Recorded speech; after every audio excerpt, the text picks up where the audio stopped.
All right. So what we've talked about so far with evolution, so we know, let's just sort of recap. Evolution is the fact that over time, species change, right? They can develop new traits. Traits can go away. One species can split into other species. That's evolution. And how does that happen? Well, we've talked a lot about natural selection. Nature, something about nature is selecting which individuals can survive and reproduce and which cannot. Sometimes it's things like predators. Sometimes it's the environment, right? Like the dinosaurs. Sometimes it's food availability. There's lots of different factors that we call selecting agents. They're the things that determine which individuals are surviving and reproducing. There's another type of selection, a type of natural selection called sexual selection. And sexual selection is when it is natural selection, but it's mates, it's mating success that is important. And you probably are familiar with this. I would guess maybe this middle example. Have you guys seen a mallard duck before with the green head? Um, okay. Or if have you ever seen a peacock?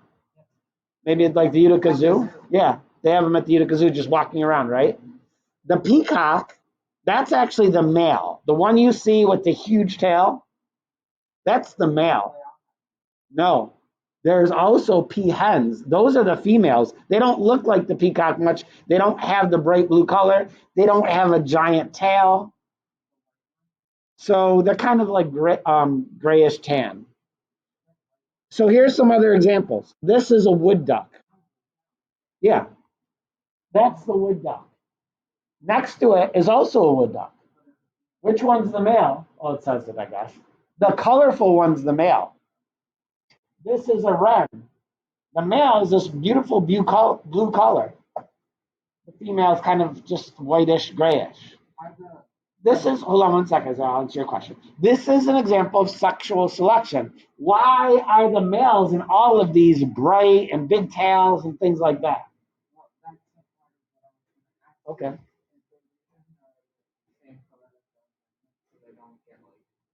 The females? Yeah, you're close, but then why are the males bright? That doesn't make sense. Oh, that's a good idea.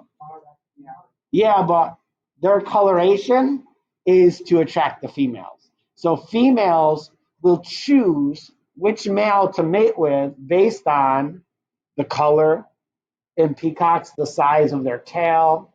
They're choosing a mate for those reasons. And this is an example of sexual selection. Because females choose brightly colored males or males with a big tail, there's selection to any male that happens to have the variation of being brightly colored, that's selected for and is more likely to pass the genes to the next generation. The word for that, when in a species the males and females look quite different, is called sexual dimorphism. It just means there's two different, they look like two different organisms. Like you might think this is a different species, right? Look how different the male is. And same thing for these other birds.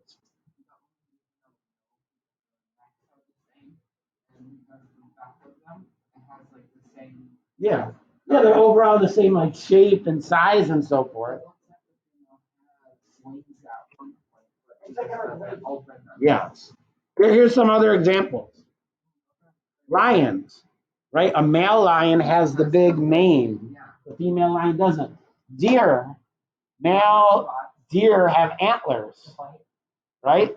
They're for attracting mates or for battling with other males to see which is going to mate with the female. Again, this is because of sexual selection, because these are anoles. The males have this big dewlap, it's called, this brightly colored orange flap of skin that they display to the female. That's because females choose mates based on these characteristics. Yeah, the beta fish. Yep. So these are all examples of sexual selection. Okay. Sometimes they do. So this term phylogeny, you don't have to worry about the term, but you're going to have to be familiar with these sorts of diagrams. When we talk about phylogeny, we're talking about sort of the history of the organism, its evolutionary history. And we often use certain types of diagrams like this to kind of show how species are related through evolution. We have some characteristics in common. We're both heterotrophs. We both have to eat things for food. So we use these diagrams called cladograms. So is a human more closely related to a mushroom or a tulip? Mushroom. And this diagram shows us that. You go back in time, humans and mushrooms had a common ancestor. Now, it was a long time ago, but they had a common ancestor more recently than our common ancestor with the tulip. No. Um, so here's another example. This cladogram, this evolutionary tree, shows us the evolution of a bunch of different mammals. The panther, skunk, the otter, the dog, and the wolf.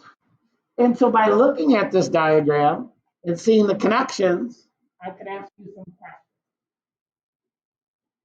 So which species is a dog more closely related to a skunk or a panther?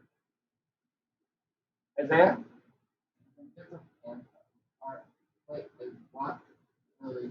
Is a dog more closely related to a skunk or a leopard? Leopard. You know, so how do we know? That's the question here.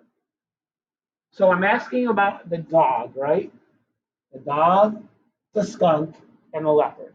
Oh, it's the skunk because the skunk and the dog are like before, so they had common ancestors before the panther came along. Perfect answer. If we trace back this evolutionary history of a dog, the skunk,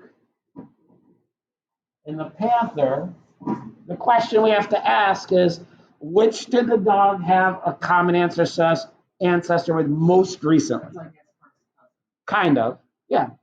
And if you follow back, here is its common ancestor with the skunk.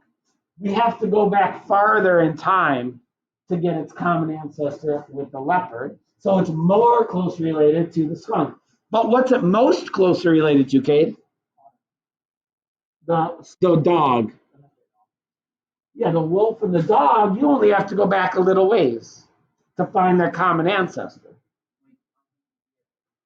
I don't know more than that, but yeah, but not as far because we don't have time. Sometimes you have time here and you can actually know how much time. This diagram doesn't have that. So that's how we use these diagrams. I think I have one more. Maybe not. Um, Now, sometimes let me find an example for you in a minute. Actually, let me find you an example right now.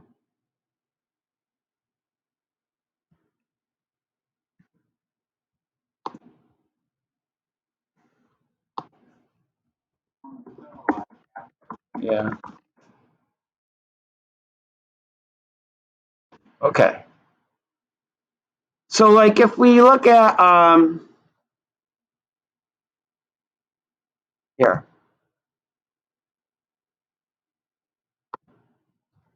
here's another example of a cladogram. Maybe if it I guess it didn't come up. All right. All right. Let's look at this one. Okay. Look at this. Now, these don't say what species is which, but it doesn't matter. You have species 1, 2, 3, 4, 5, 6, 7, 8. One of them is extinct. You know which one? One of those, 1, 2, 3, 4, 5, 6, 7, or 8, is extinct. Why 8?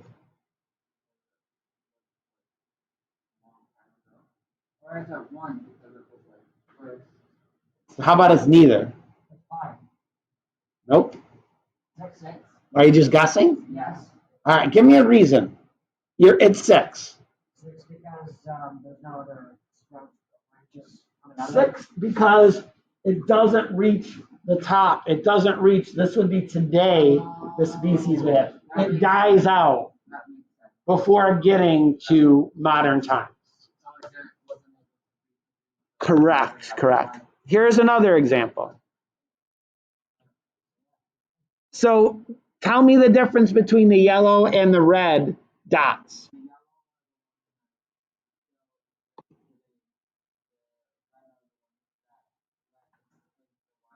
Correct. And we have here a time axis. Yes, the dots that made it to the top, that's modern day. These things are a dinosaur. It's a type of dinosaur. We're not. What's that? Oh, this is not. This is like a vertebrate, some sort of vertebrate. I don't know exactly what. Okay, so does that make sense? Hold on. I was looking for one that has the actual time. Okay. No, it's okay.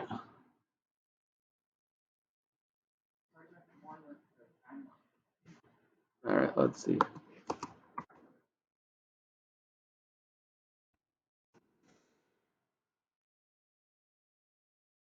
See, none of these have actual times labeled. Think so? I think axis.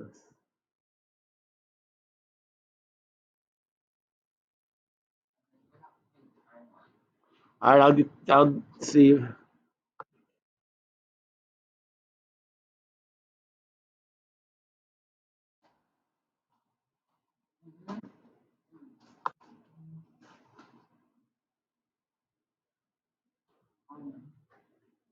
No, there's no time. Here. Okay. Now these are kind of, I don't know what even types of species these are, but we can see we have a time scale here, 200, 150, 150. Where? Oh yeah, this will work. Good job, Isaiah. Oh, you did?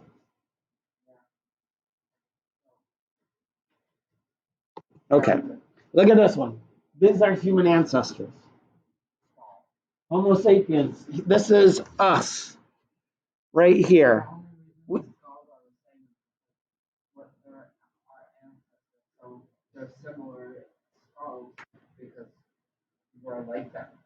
Okay.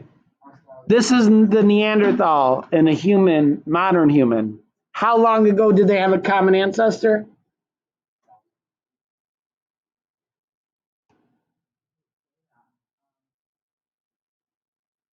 Where do I look? Here's the Neanderthal, here's the human. Where they connect, which is right about here, maybe 750,000 years ago. So that's how we use these when they have a time scale. All right. Let's go back here. Okay. All right. The last thing to talk about is we're going to go through this briefly. You don't really have to worry much about this.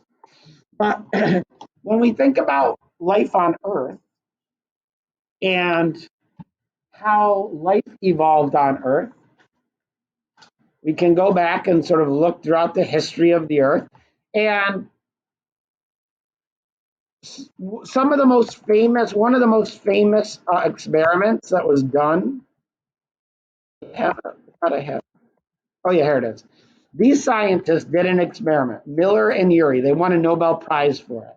In 1952, they did this experiment. What they put in this apparatus, this glass apparatus, what they thought the first oceans on Earth would be like with the proper chemicals.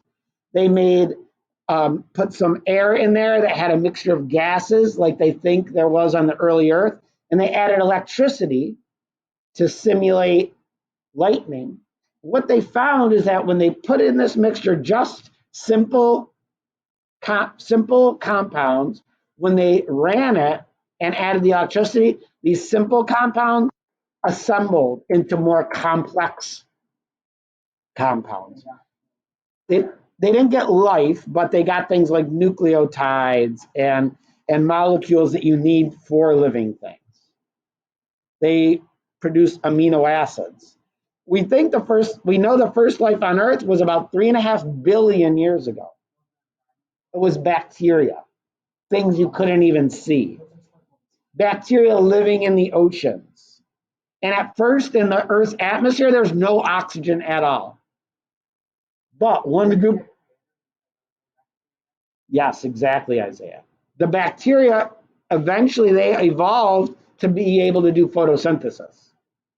And one of the products we're going to learn more about photosynthesis this year of photosynthesis is oxygen.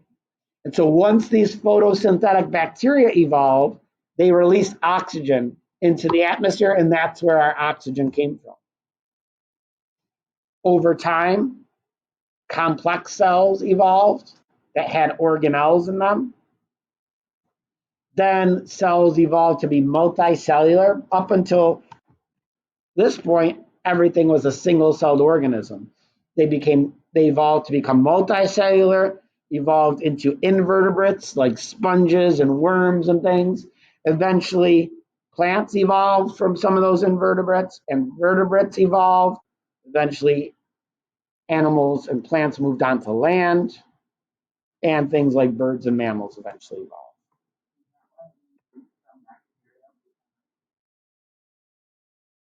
Partially, that's partially true. So here's kind of an overview of the last 700 million years or so. Shows you kind of the order in which different types of living things evolved in it.